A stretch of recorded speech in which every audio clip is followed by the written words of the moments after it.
18वीं century को हम लोग एज ऑफ रेवोल्यूशंस के नाम से जानते हैं और ऐसा इसलिए क्योंकि इस सेंचुरी में बहुत सारे रेवोल्यूशंस हुए थे। द टर्म रेवोल्यूशन इम्प्लाई करता है एक बड़ा चेंज, एक बड़ा बदलाव, एक ट्रांजिशन या एक डेवलपमेंट। 18वीं सेंचुरी के दरमियान American war of independence, French revolution and industrial revolution जैसे ग्रेट रेवोल्यूशंस हुए थे।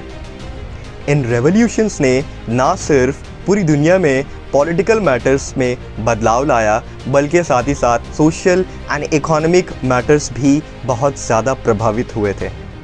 आज के इस वीडियो में हम बात करेंगे दुनिया के पहले माइलस्टोन पॉलिटिकल रेवोल्यूशन के बारे में। दोस्तों, मैं बात कर रहा हूँ अमेरिकन वॉर ऑफ इंडिपेंडेंस की। ये अमेरिकन वॉर ऑफ इंडिपेंडेंस, जिसे लॉर्ड एक्टन ने अमेरिकन रेवोल्यूशन भी कहा है। दुनिया के नक्शे में अमेरिका को तब शामिल किया जाता है जब एक इटालियन एक्सप्लोरर जिनका नाम था क्रिस्टोफर कोलंबस, उन्होंने 1492 में अमेरिका को खोज निकाला था।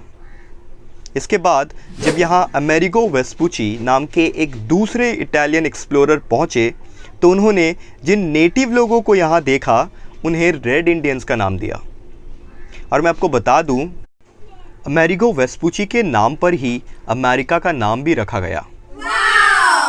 इंडिया की तरह अमेरिका में भी फ्रांस, ब्रिटिश और दूसरे यूरोपियन पावर्स ने अपना कब्ज़ा जमाया था, बट जिस फॉरेन पावर ने अमेरिका पर अपना पंजा कसा वो ब्रिटिश थी। ब्रिटिश ने अमेरिका में अपने जिस कॉलोनाइजेशन को सेटअप किया था उसे हम 13 कॉलोनीज़ कहते हैं। ब्रिटिश इन कॉलोनीज़ में एक एडमिनिस्ट्रेटर और गवर्नर बना दिया करती थी जो वहाँ के सारे एडमिनिस्ट्रेटिव फंक्शंस को रन किया करता था।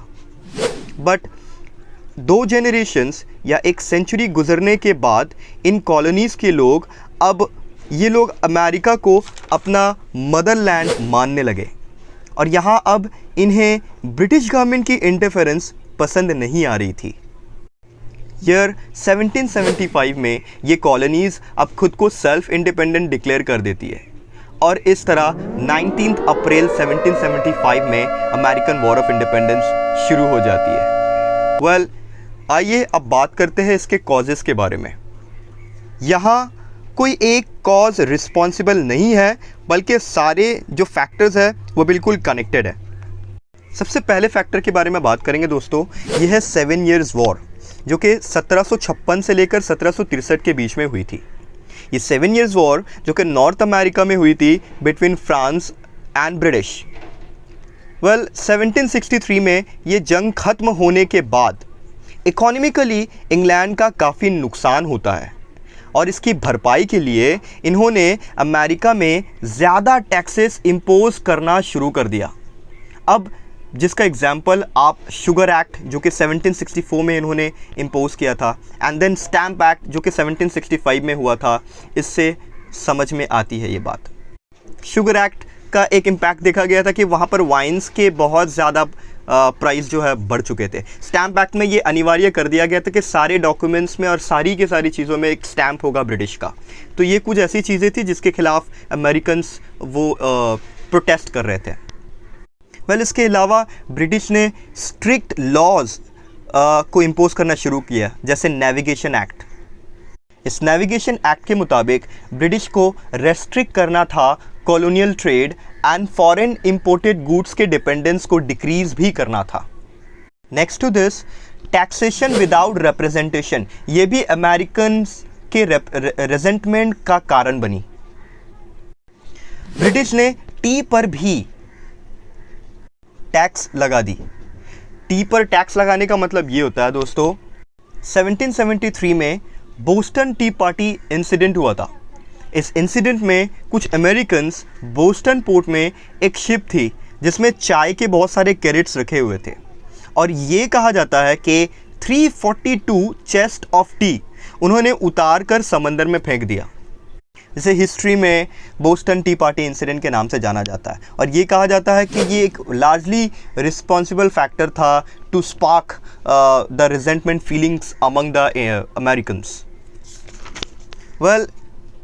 मीनवाइल ऐसे और भी कन्फ्लिक्ट्स होते हैं और इनके खिलाफ स्लोगन्स भी रेस की जाती है, जैसा कि ऑल मेन आर इक्वल, ऐसे स्लोगन्स थे टॉम पेन और दूसरे जो इंटेलेक्चुअल्स थे उनका एक बहुत बड़ा रोल रहा था, that ultimately brought about the awakening feelings among the Americans. अब यहाँ रोल ऑफ इंटेलेक्चुअल्स भी बिल्कुल एविडेंट था। Tom Paine, Thomas Jefferson, John Locke, Adam Smith and Milton जैसे इंटेलेक्चुअल्स ने एक क्रूशियल रोल प्ले किया था इन अवेकनिंग नेशनलिस्ट फीलिंग। इनमें से थॉमस जेफरसन ने एक डॉक्यूमेंट प्रिपेयर किया था जिसे डिक्लेरेशन ऑफ इंडिपेंडेंस कहते हैं। Well, ultimately on 4 July 1776 Americans अपने इंडिपेंडेंस को डिक्लेयर कर देते हैं। वेल, मामला यहाँ ख़त्म नहीं होता है, ये अमेरिकन वॉर ऑफ इंडिपेंडेंस अब भी जारी होता है और ये फॉर्मली ख़त्म हो जाता है 1783 में, जब ब्रिटिश फाइनली रिकॉग्नाइज कर लेती है कि अमेरिका अब इंडिपेंडेंट है। 1789 जॉर्ज वॉशिंगटन, जिन्हें हम फादर ऑफ अमेरिका भी कहते हैं, इलेक्ट किए जाते हैं as the first president of America और इस तरह अमेरिका दुनिया की पहली डेमोक्रेटिक रिपब्लिकन कंट्री बनती है।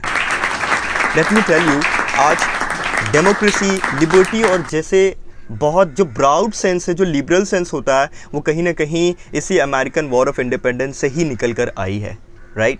सो ऐसे ही मज़ेदार वीडियो के लिए please like and subscribe my YouTube channel.